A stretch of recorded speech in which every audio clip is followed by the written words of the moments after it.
2 number হলো বাবা, জলসা committee হতে গেলে 5 ওয়াক্ত নামাজি হতে হবে। 5 ওয়াক্ত কি হতে হবে বাবা? নামাজি হতে হবে। আমি অনুরোধ করব জলসা কমিটি ভাইদেরকে, ভাইরা অন্তত 5 ওয়াক্ত নামাজটা একটু পড়বেন। নামাজ কারোর জন্য মাপ নাই। এই কোরআনই আছে, আমি একটা একটা দলিল দিচ্ছি বাবা, চিন্তা নেই। এই কোরআনই আছে 82 জায়গায় নামাজের কথা, কত কত কত, আর 92 জায়গায় আছে লেখাপড়ার কথা। কত? আচ্ছা কোন সংখ্যাটা বেশি, 82 না 92? 92। তারা লেখাপড়ায় পিছিয়ে কেন? বীরভূমের মানুষ লেখাপড়ায় পিছিয়ে কেন? আল্লাহ নবী বললেন উতলুবুল ইলমা মিনাল মাহদি ইলাল লাহাদ, দোলনা থেকে নিয়ে কবর পর্যন্ত লেখাপড়া শেখো। আর তুমি তো লেখাপড়ায় পিছিয়ে আছো। এজন্য শুধু তাই নয়, এই কোরআনে আছে ধৈর্যের কথা। আমি আপনাদের বলেছি না, আমার ওয়াজ শুনতে গেলে 2টো জিনিস লাগবে, সময় আর সবর। বলেছিলাম? বলুন না, সবর করতে কেন বললাম? এই কোরআনে আছে 104 জায়গায় সবরের কথা। জোরে বলুন সুবহানাল্লাহ। 104 জায়গায় সবরের কথা। 250 রকমের হারাম আয়াত আছে। আপনি কটা হারাম জানেন? সুদকা, মদকা, ঘুষকা, ব্যভিচার করে এই কটা হারাম তো জানেন। 250 রকমের হারাম আছে, আর 250 রকমের হালাল আছে। 500 আয়াত হলো হারাম হালাল। বাপেরা, আমি একটা তাফসীর লিখছি। আমার লেখা তাফসীরের নাম হলো তাফসীর আবু বকর সিদ্দিক। যেদিন আমার লেখা তাফসীর আপনাদের হাতে এসে পৌঁছাবে, সেদিন আমি হয়তো আর পৃথিবীতে থাকবো না, অন্ধকার নীরব নগরে চলে যাব। মানুষ চলে যায়, কথাটাই রয়ে যায়। এই আয়াতগুলো আমি একদম 250 হারাম আয়াত, 250 হালাল আয়াত, এগুলো সব তুলে তুলে দিয়ে যাচ্ছি। একটু ধৈর্যের পরিচয় দিন। আমি যেন আমার ওয়াজ শুনতে গেলে বাবা 2-3 3.5 ঘন্টা 3.5 ঘন্টার মধ্যে কভার করে দেবো, চিন্তা নেই বাবা। স্টেজে ঘড়ি নাই হুজুর, স্টেজে ঘড়ি নাই তো ঠিক আছে, ঘড়ি থাকলে আমি নামিয়ে দিই। কেন জানেন? আমার যে কথাটা আপনার মতের সঙ্গে মিলবে, তখন আমার মুখের দিকে চেয়ে থাকবেন, আমার গোঁফদাড়ি দেখবেন। আর যে কথাটা আপনার মতের বিরুদ্ধে যাবে, আমার দিকে না তাকিয়ে ঘড়ির দিকে দেখবার, মনে মনে বলবে মাল কখন শেষ করবে বলতো। ওই জন্য ঘড়ি সব বন্ধ, অসুবিধা নেই। তবে এখন আধুনিক বিজ্ঞানের যুগ, হাতে ঘড়ি এসে গেছে, টেনশন নেওয়ার প্রয়োজন নেই। আর মোবাইল এসে সব খেয়ে এনেছে, ঘড়ি, লাইট সব শেষ। এই মোবাইল এসে ক্যালকুলেটর সব শেষ করে দিয়েছে, ওই মোবাইলটা এসে। যাই হোক, এটা আধুনিক বিজ্ঞান। চলুন একটা কথা বলি। এই মোবাইলের ইঙ্গিত, এই মোবাইলের ইঙ্গিত একজন কবি দিয়ে গিয়েছিলেন, বাংলা কবি। শুনে নিন, ছোটবেলায় আমরা পড়েছি কবিতাটা, আপনাদের মনে পড়ছে কি দেখুন তো মুরব্বী লোকেরা, বাবাজিরা? এই কবিতার লাইনটা মনে পড়ছে কি দেখুন। আকাশ ফেড়ে নামবো আমি, পাতাল ফেড়ে উঠবো, বিশ্ব ভুবন নেব আমি আপন হাতের মুঠোই করে। কিশোর গোলাম মোস্তফা কবিতা পড়েছিলেন না ছোটবেলা? মনে পড়ছে না? 1-এ পড়েছিলেন, 1-এ। চলো, 1975 থেকে 90 নয়, ওই 85 পর্যন্ত এই 10 বছরে এই কবিতাগুলো পড়ানো হতো। যাই হোক, তো কবি বলেছিলেন আকাশ ফেড়ে নামবো আমি, পাতাল ফেড়ে উঠবো, আর বিশ্ব ভুবন নেব আমি আপন হাতের মুঠোই করে। এখন এই কবিতার লাইনটা তৎকালীন যুগের কিছু মৌলানা, সকলে নয়, কিছু মৌলানা কবিতার লাইনটা বুঝতে পারেনি, না পেরে ওনাকে বললো উনি কাফের হয়ে গেছে, ওর জানাজা পড়া চলবে না, ইত্যাদি ইত্যাদি। তো কবিকে একদিন একটা মজলিসে ডাকা হলো, স্টেজে প্রচুর লোক আছে, শিক্ষিত লোকেরা বসে আছে, মাস্টার, ডাক্তার, ইঞ্জিনিয়ার, প্রফেসর, আলেম, হাফেজ সব বসে আছে। তো সেই সময় কবিকে বলা হলো, স্যার আপনি এই কবিতা লেখার ফলে এই লাইনটা পড়ে কিছু আলেম তারা বলছেন আপনি বেঈমান হয়ে গেছেন, আপনার ঈমান নেই, আপনি, আপনার জানাজা পড়া হারাম, ইত্যাদি ইত্যাদি। তখন কবি মাথাটা হেঁট করে কিছুক্ষণ চিন্তা করে বলছে, আমার এই কবিতার লাইনটুকু যদি যারা আমাকে গালিগালাজ করছে, তারা যদি এই কবিতার লাইনটা ভালো করে একটু ভাবতো, তাহলে আমাকে কাফের ফতোয়া দিতে যেত না। বলছি কি বলতে চাইছেন আপনি? প্রফেসররা সব বসে আছে স্টেজে, বলছে ওরে পৃথিবীর মানুষ, আমি এটাই বলতে চেয়েছি, আকাশ ফেড়ে নামবো, পাতাল ফেড়ে উঠবো। আমার বাপ আদম আলাইহিস সালাম জান্নাত থেকে পৃথিবীতে এসেছে, আমি তার সন্তান, আকাশ ফেড়ে নামবো, পাতাল ফেড়ে উঠবো, এই পৃথিবী থেকে আমি চলে যাব, মাটির তলায় শুয়ে থাকবো, কিয়ামতের মাঠে আল্লাহ সকলকে তুলবেন, পাতাল ফেড়ে উঠবো। আর পৃথিবীর জমিনে যতদিন বাঁচবো, 40, 50, 60, 70 বছর, আল্লাহ বিবেক, বুদ্ধি, ব্রেন দিয়েছে, সেইটা দিয়ে গবেষণা করে এমন কিছু বের করব, বিশ্ব ভুবন নিব আমি আপন হাতের মুঠোয় করে। একটা মোবাইলের মধ্যে সারা পৃথিবীর সবকিছু রয়েছে হাতে। কিছু বুঝতে পারলেন? এজন্য প্রথমে কোনো কারোর কথা শুনে হট করে বাজে কমেন্ট করবেন না, কথাটাকে একটু মূল্যায়ন করবেন।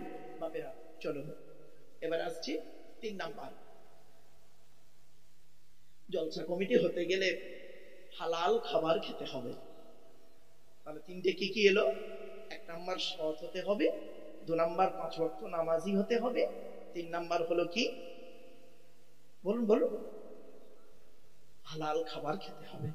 আমার বাপেদের কাছে একান্ত অনুরোধ, শুধু জলসা কমিটি নয়, এটা সকলকে আমাদের করতে হবে, ঠিক না বেঠিক? চলো, মসজিদ কমিটিটা এখন নয়, একটু পরেই বলবো, চিন্তা নেই। মসজিদ কমিটিটা বলবো, আল্লাহর আলোচনা যখন করব, আল্লাহর ঘরের আলোচনা হবে, আল্লাহর কিতাবের আলোচনা হবে, আল্লাহর বান্দাদের আলোচনা হবে, আল্লাহর আলোচনা হবে, তখনই আমি আলোচনাটা রাখবো। চলো, সেজন্য আপনাদেরকে বলি বাবা, জলসা দিতে গেলে 3টে জিনিস ঠিক রাখবেন। 1 নাম্বার হলো বক্তা, 2 নাম্বার হলো কি? কমিটি, এবার 3 নাম্বার হলো শ্রোতা। শ্রোতা হতে গেলে আপনাদের 3টে জিনিস লাগবে বাবা, দয়া করে বলে যাচ্ছি আপনাদের 3টে জিনিস লাগবে। মা বোনেদের বলছি, মায়েরা বোনেরা শুনে নিন, 3টে জিনিস আপনাদের লাগবে। কি কি? 1 নাম্বার শরীর পাক। কি বললাম? তো আমার দৃঢ় বিশ্বাস আপনাদের প্রত্যেকের শরীর পাক আছে। হয়তো এখন অনেকের ওযু নাও থাকতে পারে, কিন্তু শরীরটা কি পাক আছে। 2 নাম্বার কাপড় পাক। তো আপনারা যে যেমন কাপড় পরে আছেন, চয়েসেবল কাপড়, প্রত্যেকের কাপড়টা পাক আছে, না পাক নেই। 3 নাম্বার হলো জায়গা পাক। বাপেরা খারাপ ভাববেন না। আচ্ছা, এই যে প্লাস্টিকটা আপনারা বসে আছেন, এই প্লাস্টিকটা প্যান্ডেলওয়ালাদের? প্যান্ডেল, শুনে নিন, খারাপ ভাববেন না আমার। আসুন একটু মতামত দিচ্ছি।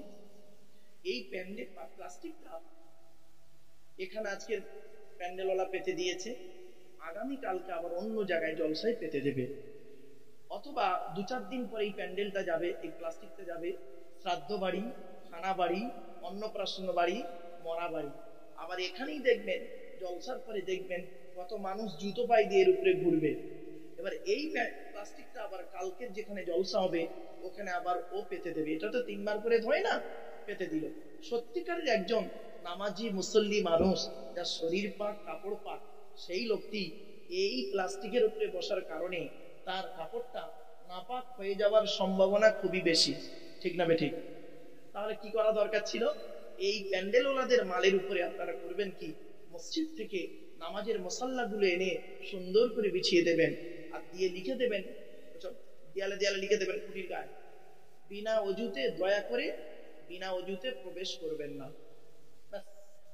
এর যে কি ফজিলত বুঝবেন বাবা। আমি 30 বছর জলসা জীবনে কোনোদিন বেওয়াজুতে ওয়াজ করি নাই, আল্লাহ আমাকে করাইনি। আর টাইম ধরে ওয়াজ করিনি আমি কোনোদিন, টাইম ধরে। হয় 2 ঘন্টা বেশি হবে, না 1 ঘন্টা কম হবে, এই তো।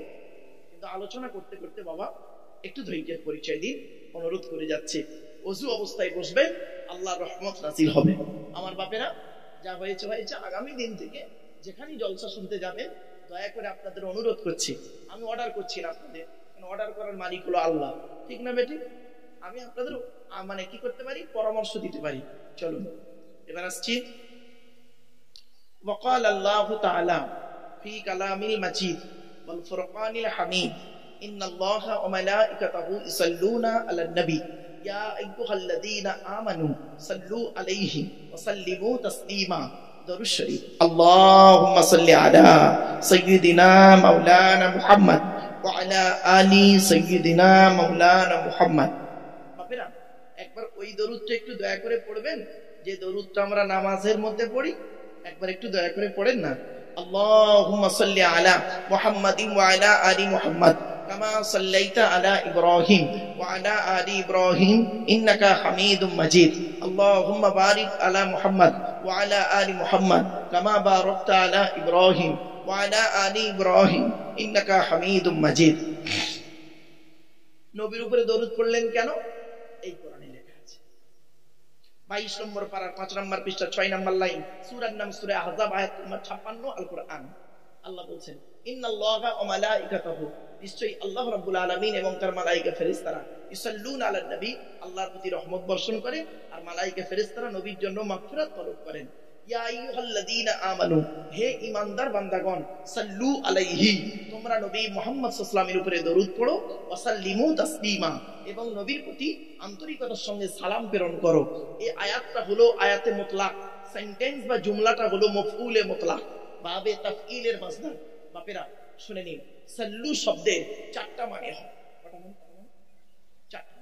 এই দেখেন, সাল্লু শব্দ যখন আল্লাহর দিকে সম্পর্ক হয় তখন মানে হয় রহমত। সাল্লু শব্দ যখন ফেরেশতাদের দিকে সম্পর্ক হয় তখন মানে হয় মাগফিরাত। সাল্লু শব্দ যখন বান্দাদের দিকে সম্পর্ক হয় তখন মানে হয় দরুদ। সাল্লু শব্দ যখন অন্য কারো দিকে সম্পর্ক হয় তখন মানে হয় তাসবিহ। একটা শব্দ চার জায়গায় গেল, চার রকম অর্থ হলো।